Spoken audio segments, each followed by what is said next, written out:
চলে এসেছি আরও একটা নতুন ভিডিও নিয়ে। তো আশা করি তোমরা সকলে খুব ভালো আছো, আর আমরাও বেশ ভালোই আছি। সেই সকাল তখন 5:30 আর আমরা বেরিয়েছিলাম শিলংয়ের বাড়ি থেকে। তারপরে তো গৌহাটি এয়ারপোর্টে এসে নানুকে পিক আপ করে নিয়ে এখন আবার বাড়ির দিকেই ফিরছি। তো এই হোলি উপলক্ষে 2 দিন ভাগ্যিস ছুটি পেয়েছে, সেই কারণে একটুখানি বাড়িতে ঘুরে যেতে পারছে। আজকে সকাল থেকে ওয়েদারটা একটুখানি মেঘলা বৃষ্টি এরকম ছিল বলেই সোয়েটার চাদর এগুলো পরে এসেছিলাম। এখন আবার অতটা লাগছেও না যদিও। তবে এই মুহূর্তে শিলংয়ের ওয়েদার যদি বলি, মানে দারুণ সুন্দর প্লিজেন্ট একটা ওয়েদার আর কি। টেম্পারেচার দিনের বেলা প্রায় 24 কি 25 মতন যাচ্ছে, আর রাতের বেলায় ধরো 13, 14, 15 এরকম। তো নানুর কাছে দেখলাম 2টো লাগেজ রয়েছে, হ্যান্ড লাগেজ ভর্তি তো বই খাতা। ভাগ্যিস হ্যান্ড লাগেজটা এয়ারপোর্টে চেক করে না, নয়তো ওটার যে কত ওজন কি আর বলি। আর মেন লাগেজটাই তো অজস্র জামা কাপড় আমিই নিয়ে আসতে বলেছিলাম, কারণ হাবভাব জায়গায় বড় বড়, অথচ কাচাকুচি কিন্তু এখনো তো পেরে ওঠে না সেভাবে। রোজ একটা করে জামা ভেঙে ভেঙে পড়ে যায় কলেজে, তারপর সেগুলোকে বাড়ি এসে গুজে মুজে রেখে দেয় আলমারির মধ্যে। তো আমি সেগুলো এবার কেচে কুচে সব ঠিক করে দেবো। তবে নেক্সট 2 দিন আজকের মতো যেন মেঘলা না থাকে। কড়া করে রোদ উঠলে আর কতক্ষণ লাগবে জামা কাপড় শুকোতে। গাড়িতে এই মুহূর্তে কে কোথায় বসেছি একটুখানি বলে দিই। মাঝের সিটে আমি রয়েছি, মাঝখানেই তো দেখতেই পাচ্ছ সোনু রয়েছে, ছোটকু রয়েছে, পাশে বাঙ্কু, আর একদম পেছনের সিটে চলে গেছে পিকু। আর মাঝের সিটে আমরা যেখানে বসেছি আমাদেরই পায়ের কাছে আর কি টান টান হয়ে বোবো শুয়ে গেছে। আর একদম সামনের সিট তো নানু আর তার বাবাকে ছেড়ে দিয়েছি। এখন গাড়ি এসে দাঁড়িয়েছে নংপোতে, কারণ এখানে পরপর অনেকগুলো ফলের দোকান রয়েছে, তো সেই দোকান থেকেই ফল কেনা হবে। আর খুব টেস্টি এখানকার ফলগুলো, কলা বলো কি আনারস বলো বা বাদবাকি যে কোনো ফলই। তো আমরা তো সবাই মিলে গাড়িতেই বসে আছি, বাঙ্কুর বাবা একাই নেমে দরদাম করে যা কেনার কিনছে। এই দোকানগুলোতে না অনেক ধরনের আচারও পাওয়া যায় ছোট ছোট কৌটো করে, তবে আমি কোনোদিন আচার কিনিনি এখান থেকে। ছোট ছোট 2-3টে বাচ্চা ছেলে আর কি গাড়ির পাশ দিয়ে নিজেদের মনেই যাচ্ছে, ওরা এদের দিকে তাকাচ্ছেও না, অথচ এরা তাদেরকে দেখতে পেয়ে ডাকা ডাকা শুরু করছে। কলা আনারস ঠিক আছে,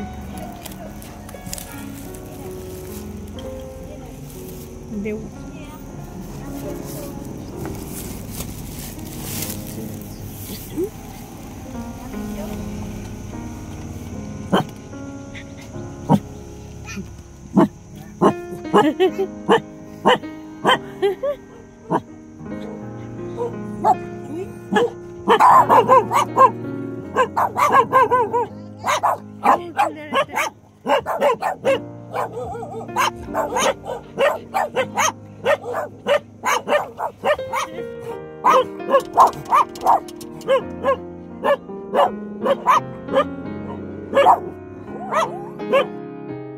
তো এগোনো শুরু করলাম আবার শিলংয়ের দিকে।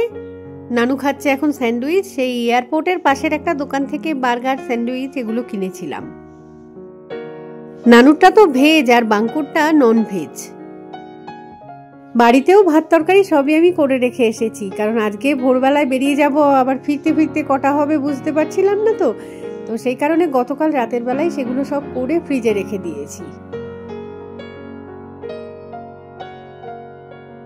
চলে এসেছি এখন বাড়িতে। তো নানু যে প্যাকেটটা নিয়ে এসেছে সেটা খুলে দেখলাম যে করাচি বেকারির বিস্কিট নিয়ে এসছে, ওসমানিয়া বিস্কিট। কতগুলো করে বিস্কুট এক একটা প্যাকেটে, তো 2 প্যাকেট এরকম বিস্কুট নিয়ে এসেছে। আর কি টেস্টি বিস্কুটগুলো, সত্যি অসাধারণ খেতে। হোলির দিন বলে কথা, একটুখানি রং তো গায়ে লাগাতেই হয়। তো সকাল সকাল ঠাকুরকে তো আবির লাগিয়ে দিয়েছিলাম। তো এখন নানুকেও হ্যাপি হোলি জানাচ্ছি।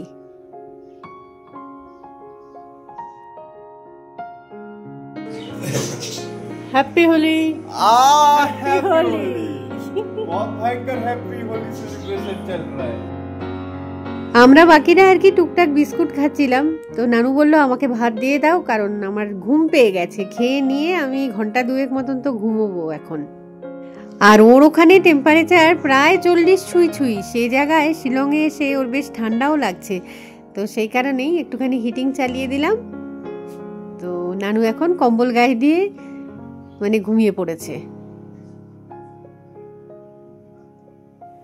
আর যেহেতু সোনুবাবুরাও আজকে জার্নি করেছে একটুখানি, তারাও ক্লান্ত, যদিও তারা সবসময় ক্লান্ত থাকে, সবসময় ঘুমায়, তাহলেও যাই হোক। এই যে নানু ঘুমোচ্ছে কম্বল ঢাকা দিয়ে, সেই কম্বলের মধ্যেই আর কি ছোটকু আর পিকুও শুয়ে গেছে। ওরা বরং ঘন্টা দুয়েক ঘুমাক একটু, আর আমি ততক্ষণে আমার কাজগুলো সারি।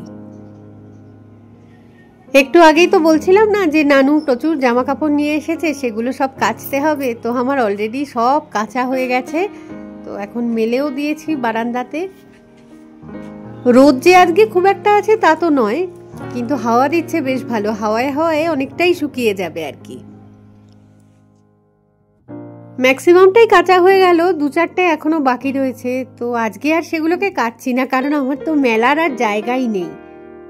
এগুলো কালকের মধ্যে শুকিয়ে গেলে কালকে সকালবেলায় না হয় ওই বাকি যেগুলো রয়েছে ওগুলো কাচবো।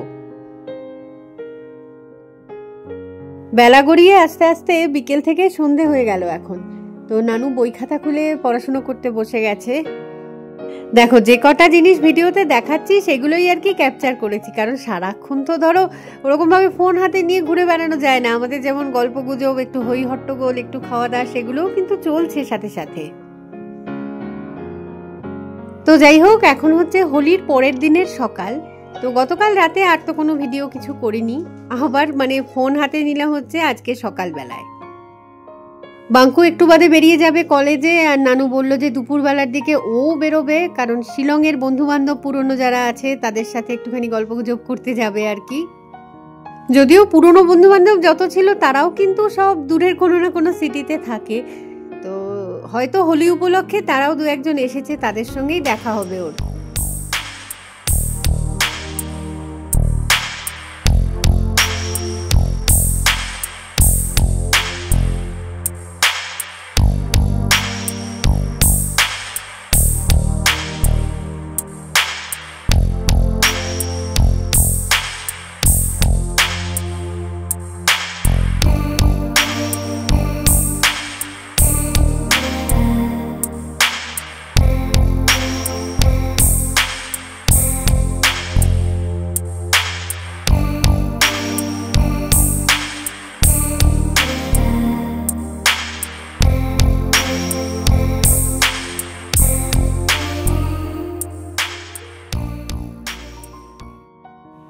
তো গতকাল যেসব জামা কাপড়গুলো কেচে দিয়েছিলাম সেগুলো সমস্ত শুকিয়ে গেছে সুন্দরভাবে।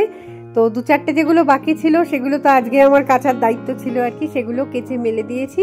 এরপর যেগুলো শুকিয়ে গেল সেগুলোকে নিয়ে বসেছি ইস্ত্রি করতে। নানুদের হোস্টেলে কিন্তু একটা লন্ড্রি সার্ভিস রয়েছে, মানে আমাদের থেকে কিন্তু বছরের শুরুতেই একটা পয়সা নিয়ে নেওয়া হয়েছে সারা বছরের নামে। কিন্তু নানু না ঠিক তাদেরকে দিয়ে মানে সময় মতন কাচাকুচিগুলো করিয়ে নিতে পারছে না। তবে আবার ফ্যাচাংও আছে, আসলে সব জামা কাপড় কিন্তু ওই লন্ড্রি সার্ভিসের আন্ডারে দেওয়া যাবে না। ম্যাক্সিমাম 3টে কি 4টে জামা প্যান্টে আর কি বছরের শুরুতে একটা ট্যাগ লাগিয়ে দিয়েছিল কলেজের লোগো দেয়া, তো সেই কটা জামাই তারা কাচাকুচি করবে। তার মধ্যে একটা তো হচ্ছে এই ওদের অ্যাপ্রনটাই, যেটাতে ট্যাগ লাগানো রয়েছে। তো এটা তো ওদের রেগুলার ইউজ হয়, আর সাদা রং বলে একটু নোংরাটা বেশিই ধরে। কেন যে নানু এটাকে কাচতে দেয়নি আমি বুঝতে পারছি না। বেশ খানিকটা নোংরা ছিল, মানে একবার কাচায় যতটা সম্ভব আমি পরিষ্কার করলাম, আরেকবার কাচতে পারলে মানে মনের মধ্যে শান্তি হতো আর কি।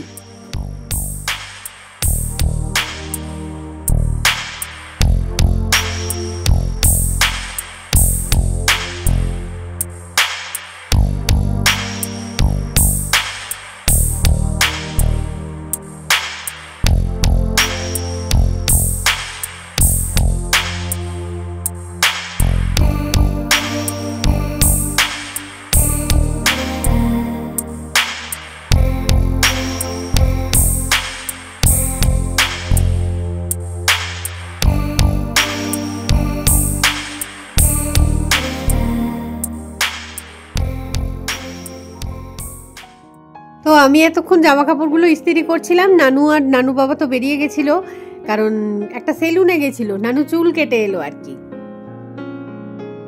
তো আস্তে আস্তে আজকের দিনটাও কিন্তু ক্রমশ শেষের দিকে এগোচ্ছে। দু ভাই মিলে কিছুক্ষণ ধরে কম্পিউটারে গেমস খেললো। এখন আমি চাউমিন বানিয়ে দিয়েছি, তো বাঙ্কু খাচ্ছে আর নানু খেতে গেল। আজকে আমার রাতের রান্নায় তো কোনোই চাপ নেই, কারণ ওদের বাবা বাইরে থেকে খাবার কিনে নিয়ে চলে এসেছে। আমাদের তিনজনের জন্য জিরা রাইসের সাথে চিকেনের আইটেম, আর নানুর জন্য পনিরের আইটেম রয়েছে জিরা রাইসের সাথে। আর সব প্যাকেটেই কিছুটা আলু ভাজা তো থাকেই। এই খাবারটা নানুর এত পছন্দের, তো সেই কারণে ওর জন্য 2 প্যাকেট এসেছে আজকে। দেখতে দেখতে দুটো দিন একদম চোখের নিমেষে আর কি চলে গেল। আগামীকাল নানু আবার ফিরে যাবে হায়দ্রাবাদে। তো গৌহাটি থেকে ওর ফ্লাইট হচ্ছে কালকে বিকেল বেলায়, তবে শিলংয়ের বাড়ি থেকে তো মোটামুটি ওই ধরো সকাল 11:30 কি 12টা নাগাদ বেরিয়ে পড়তে হবে। এখনো অবধি যেটা ইচ্ছে আছে আর কি, যে কালকে নানুকে পৌঁছে দিতে আমরা 3 জনেই যাব, তবে সোনুবাবুদের আর কালকে নিচ্ছি না। সবারই ডিনার কমপ্লিট হয়ে গেছে, এবার ঘুমিয়ে পড়লেই আজকের দিনটা শেষ। সকাল সকালই সবাই ঘুম থেকে উঠে পড়েছি। আসলে মনের মধ্যে কাজ করছে যে নানু আজকে বেরিয়ে যাবে, তবে ঠিক আছে 2 দিন অন্তত থাকলো। আগের বার যেমন মাত্র 1 দিনের জন্য এসেছিল, তার চেয়ে কিছুটা বেশি সময় ধরে ওকে পাওয়া গেছে। তো যাই হোক, এখন ব্যাগ ঠ্যাগ গোছানো চলছে আর কি। জামা কাপড় দিয়ে দিয়েছি ব্যাগের মধ্যে, কয়েকটা ওষুধপত্র ওকে দিয়ে দেওয়া হবে, মাল্টিভিটামিন কিনে দেওয়া হয়েছে কয়েকটা, তো সেই কারণে সেগুলো প্যাকিং হবে। খাবার দাবার রয়েছে কিছু, সাথে মিষ্টিও থাকবে। আর আমি কয়েকটা পরোটা আর একটু পনির আলুর তরকারি করে দিচ্ছি, যাতে রাতের বেলায় হোস্টেলে পৌঁছে খেয়ে নিতে পারে সেটা। আসলে বলা তো যায় না, পৌঁছতে একটুখানি বেশি লেট হয়ে গেলে তখন আর কোনো দোকানপাট খোলা পাবে কিনা রাতের বেলায়, তো সেই কারণেই খাবারটার সাথে থাকাই বেটার। আর ওদের হোস্টেলের ক্যান্টিন তো খোলা পাবেই না, কারণ সেটা তো রাত 8টার মধ্যে বন্ধ হয়ে যায়। তো এই যে ব্যাগটা ও ওখান থেকে নিয়ে এসেছিল জামা কাপড় ভরে, তো এখন জামা কাপড় সব ইস্ত্রি হয়ে গেছে, তো জায়গা অতটা বেশি লাগছে না। এই ব্যাগটা এখন রেখে দিলাম, ওকে ছোট্ট একটা সুটকেস দিয়ে দেওয়া হয়েছে, যার মধ্যে করে জামা কাপড়গুলো পুড়ে নিতে পারবে। বই খাতাপত্র যা যা এনেছিল সব যাবে হচ্ছে হ্যান্ড লাগেজে। আর একটা ভগবত গীতার বই ছিল আর কি আমাদের বাড়িতে, বলছে সেটাও নিয়ে যাব, গিয়ে পড়বো সেখানে, তো সেটাও দিয়ে দেওয়া হলো। নেক্সট বার আসার সময় লাগবে তোর, আবার কিনবি নাকি?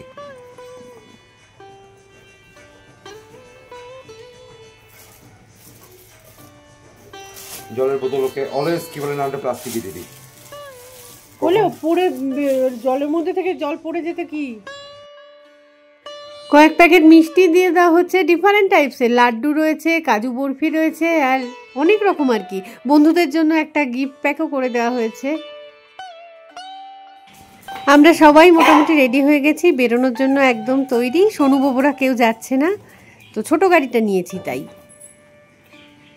নানুর চুলের পেছন দিকটা অনেকটা কিংজন টাইপের হয়েছে না, ভালো করেছে, খুব আরামে। 40 ডিগ্রি টেম্পারেচারে আরাম পাবে এরকম চুলে।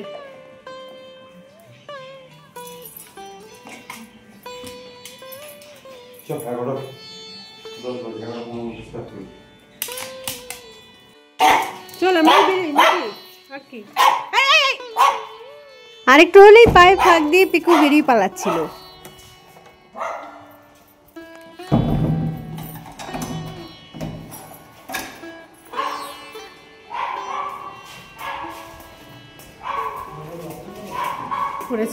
কিছু ভুলেছি মনে হচ্ছে না, কিছু ভোলা হলো রে। বই খাতাগুলো সবকটা নিয়েছে, একবার চেক কর তাও করে নে, সময় আছে করে নিতে। খাতা বই ঠিকঠাক নিলাম কি না এই টেনশনের থেকে বরং একবার নিজে মনে দেখে নিক, চেক করে, সময় আছে যখন, অসুবিধা তো নেই।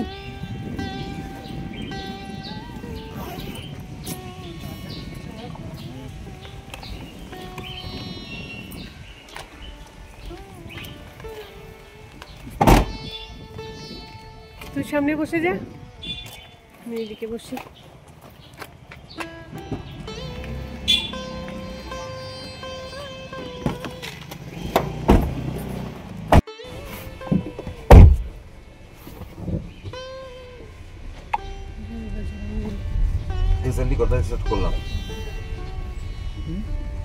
কটায় স্টার্ট করছি? 9টা 11টা 15 বোধ হয়।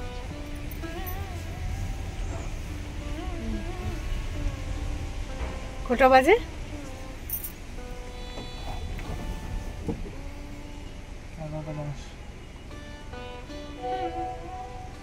11:10। অনেক কুইক বেরোলাম। চল মাঝপথে দাঁড়াবো তো, দাঁড়াতে হবে তো। কেন দাঁড়াতে হবে? ফল টল কিনতে হবে। হ্যাঁ রে বেটা, ফল কিনতে হলে আমি তুই ওখানে কিনে নিবি তো, কিন্তু তুই কিনবি না। কিনবো না কিনবো সেটা আমার কথা। আমি এত লাগেজ নিয়ে কোথায় যাবো? এয়ারপোর্টে যেতে হয়, হাতে করে অত নিয়ে যেতে পারবো না আমি। ও হবে।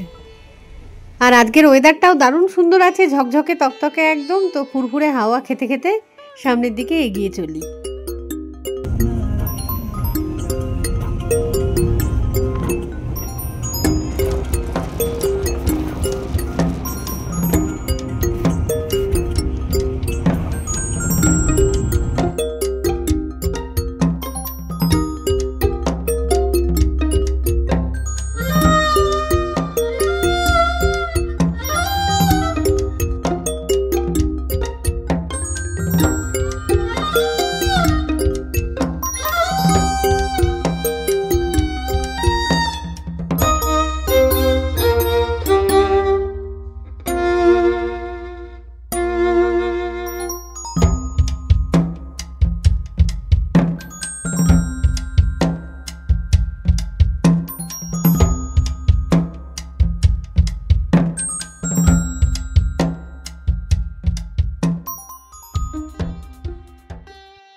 বেশ কিছুটা পথ তো চলে এসেছি, এখন আছি নংপোতে। তো একটা ধাবায় দাঁড়ালাম, চা জলখাবার টুকটাক কি পাওয়া যায় দেখা যাক। অন্য সময় গুয়াহাটি যাওয়ার দিন আমরা এই ধাবাতেই দাঁড়িয়ে রুটি তরকারি খাই, তবে আজকে তো ভাত খেয়েই বেরিয়েছি, অতটা খিদে কিছু নেই। টুকটাক ওই কেক বিস্কুট তার সাথে চা এটুকুনি হলেই যথেষ্ট আর কি।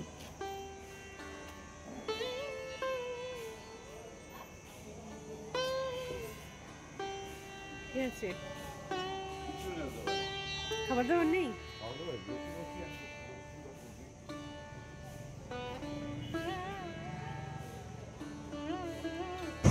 অনেক তাড়াতাড়ি এসে গেছি, আজকে 12:47 বাজে। তো আমরা এখন আছি নংপোতে।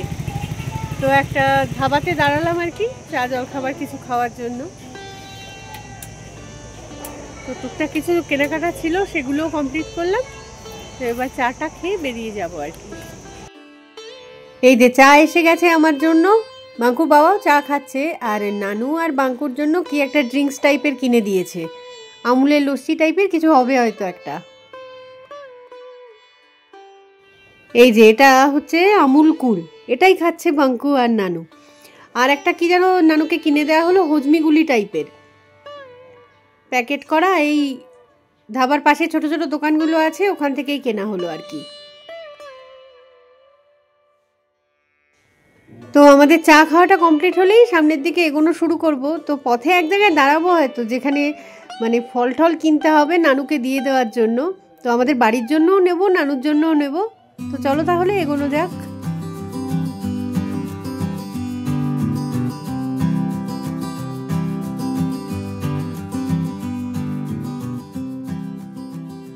এয়ারপোর্টের প্রায় কাছাকাছি আমরা এসে গেছি। তো এখানে কয়েকটা ফলের দোকান রয়েছে, তো বাঙ্কু বাবা নেমে গেল সেই কারণে ফল কিনবে বলে।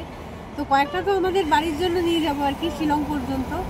আর নানুর এমনিতে লাগেজ অনেকটা হয়ে গেছে, তো ও যদি তারপরে নিতে চায়, বলছিল নেব না, কিন্তু কয়েকটা ওকে দিয়ে দেওয়া হবে, অল্প কিছু নিয়ে আর কি ও যাবে। তো এই আর কি। তো দেখি কি ফল নিয়ে আসে। আপেল আছে, আঙুর আছে, কুল আছে, সব ওকে ভাগ করে ওকে দেবে। আপেল আছে, আঙুর আছে, আর কি আছে কে জানে। হ্যাঁ, ওর ব্যাগের মধ্যে ওর একটুখানি অ্যাডজাস্ট করে দিবি। এত বাজে খেতে আখের রস ওটা। কি বলবে বাঙ্কু এসে বলে কি খাচ্ছ? না আখের রস। বলে আমি খাবো। কি বলি কি বিচ্ছিরি খেয়ে, ভিডিও করে বলেছি কি বিচ্ছিরি খেতে আখের রস। এই নিজেদের বলি, বাবাই বললো বাবাই বলেছে, আমি শুনেছি বাবাই বলেছে। তুই জিজ্ঞাসা করেছিলিস কি না? সে তো ওর একটু সব খাবার খেতে ভালোবাসে। প্রথমে বললো ও তো টেস্ট কর, এটা জঘন্য, এটা প্রথমে তো বলেছিলাম খেতে পারছে, বলেই নি, তুই বলে যাই খেয়ে নেয়। বাবাইও খেয়েছিল নাকি? তাহলে আমাকে কেউ রিকোয়েস্ট করিসনি কেন? তুমি রিকোয়েস্ট করেছিলাম। না না, আমি এসব বাজে জিনিস খাই না। নর্দমা ছিল পাশে একটা বড়, এটা দেখেছিলাম, ওটা থেকে জলটা তুলেছিল। কি বাজে খেতে, আখের রস দিলে মিষ্টি হবে একটুখানি, নুনটা দিয়ে ভালো, বিট নুনটা দিয়ে আর একটুখানি স্বাদ খুলবে ওটা। এই তো এইটা খালি, আর কিছু না, খাবার আছে। ফুলটা দাও, ফুলটা ওইভাবে রেখে দিয়েছো কেন? প্লাস্টিকটা কোথায়? আর তো কি দরকার? এই লাগবে নাকি? প্লাস্টিক দাও। প্লাস্টিকও আছে। ফাইনালি চলে তো এসেছি এয়ারপোর্টে, কিন্তু গাড়ি পার্কিংয়ে দেওয়া হয়নি, প্রাইভেট পার্কিংয়ে রাখা হয়েছে। তো এখানটায় বেশিক্ষণ কিন্তু গাড়িটা দাঁড় করিয়ে রাখা যায় না। যখনই চলে যায় তখনই মনটা খারাপ লাগে, তবে এবারে ততটাও খারাপ লাগেনি, কারণ হচ্ছে আগের বার মাত্র একদিনের জন্য ছিল, তো এবারে তবু 2 দিন থেকেছে, অনেকক্ষণ মানে গল্প গুজব সময় কাটানো গেছে ওর সাথে। সাবধানে সাবধানে মন দিয়ে পড়াশোনা করো, ঠিক আছে? বসো।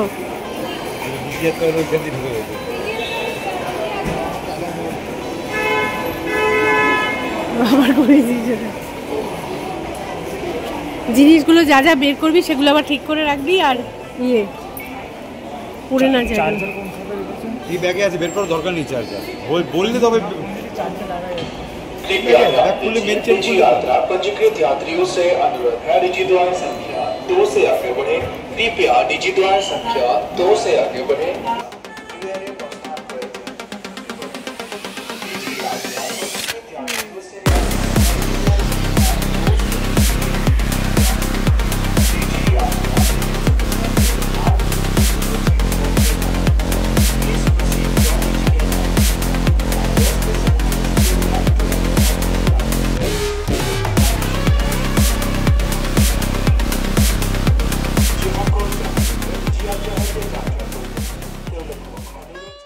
তো নানু ভিতরে ঢুকে গেল, আমরাও তখন বেরিয়ে পড়লাম। দেখি একটা দোকানে দাঁড়াতে হবে, মানে ধাবায় দাঁড়াতে হবে আর কি, কিছু যদি খাওয়া পাওয়া যায়। তো দেখা যাক কাছে পিঠের মধ্যে কোথায় ধাবা রয়েছে। তো খুঁজতে খুঁজতে একদমই কাছেই পাওয়া গেল একটা ধাবা। তো নাম এটার হায়দ্রাবাদ কিচেন। তো চলো ভিতরে যাওয়া যাক, খেতে বসা যাক।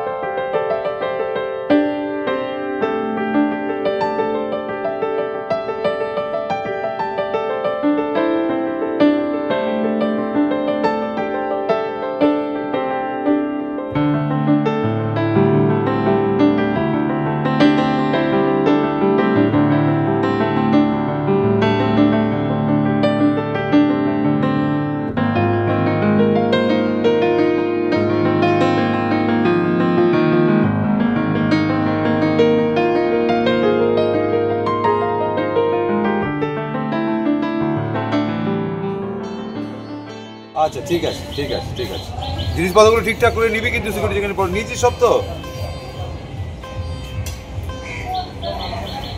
আচ্ছা ঠিক আছে ঠিক আছে।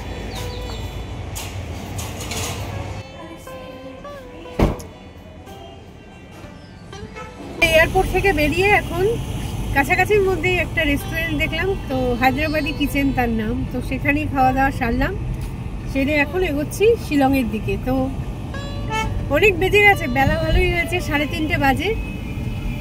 সূর্য কিছুক্ষণের মধ্যে হয়তো অস্তও যাবে, তবে ভালো গরম আছে, যথেষ্ট গরম। ওই যে যাচ্ছে পুলিশের গাড়িটা সামনে সামনে। পিছিয়ে গেলি কেন একটুখানি? কোথায় পিছিয়ে গেছি? এসকর্ট করে নিয়ে যাচ্ছে আমাকে। এসকর্ট করে নিয়ে যাচ্ছে না? মেঘালয় পুলিশ।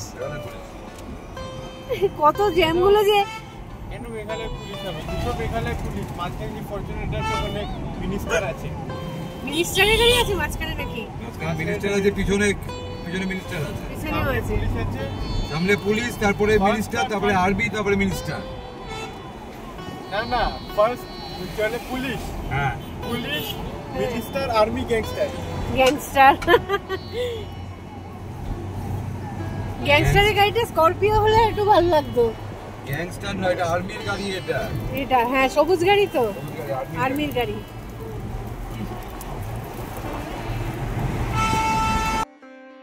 ভুলভাল বকতে বকতেই আমরা এগোচ্ছি। আসলে সামনে আমাদের মানে মেঘালয় পুলিশের দুটো গাড়ি যাচ্ছে, তো তারা সাইরেন বাজিয়ে সমস্ত জ্যামগুলো কাটিয়ে এগোচ্ছে, আমরাও ঠিক তাদের পেছন পেছন এত সুন্দরভাবে এগোচ্ছি, মানে হাই স্পিডে সবকটা মানে 4-5টা গাড়ি পরপর চলেছি আর কি। এই রেসটা কিন্তু আমাদের জন্য ভালোই হয়েছে, কারণ তাড়াতাড়ি বাড়ি পৌঁছে যাব। আর সোনু বাবুরাও সেখানে একাই রয়েছে। একটা জিনিস দেখাই, উমিয়াম লেকটা ক্রস করে আমরা শিলংয়ের দিকে ঢুকছি। দেখো ওই পাহাড়ে কীরকম আগুন লেগে গেছে।